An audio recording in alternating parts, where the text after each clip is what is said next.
आज भी है। कुछ लोग हैं कहेंगे खाएंगे रहेंगे हिंदुस्तान में, खाएंगे हिंदुस्तान में, लेकिन वंदे मातरम गाएंगे नहीं। हम उनकी मंशा को समझें, हम उनकी मंशा को समझें। ये बाध्यकारी नहीं है, लेकिन यह समझने की विषय वस्तु भी है।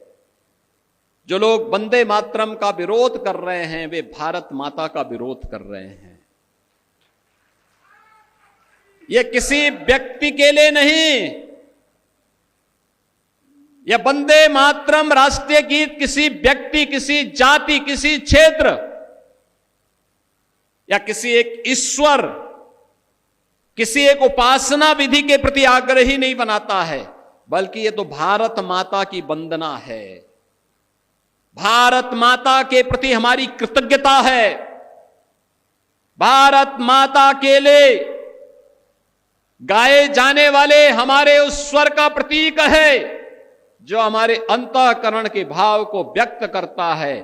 और यह सच है, हमने देवी के 3 रूपों को महादुर्गा, महासरस्वती और महालक्ष्मी के रूप में ही पूजन करके भारत और भारतीयता को आगे बढ़ाने की शक्ति अर्जित की है। तो स्वाभाविक रूप से वंदे मातरम के माध्यम से भी इस सस्य श्यामला मातरम की इस भाव को ध्यान में रख करके हमने उसे महादुर्गा, महालक्ष्मी और महासरस्वती के रूप में उसकी वंदना करके भारत के प्रत्येक नागरिक से यह आग्रह किया है कि वह वंदे मातरम के साथ जुड़े, भारत की राष्ट्रीयता को मजबूती प्रदान करें।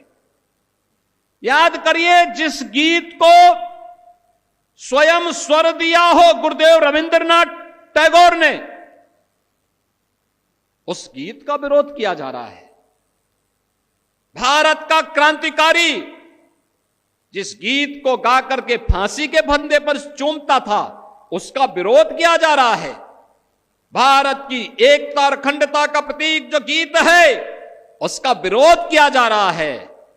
इस विरोध के लिए कोई जगह नहीं होनी चाहिए, हमारे यहां कोई जगह नहीं होनी चाहिए। और इसीलिए मैं आप सबसे अपील करूंगा, बहनों और भाइयों, कोई मत हो, कोई मजहब हो, कोई जाति हो, और राष्ट्र से बढ़कर के नहीं हो सकता है। याद रखना, हम सब के लिए राष्ट्र प्रथम होना चाहिए।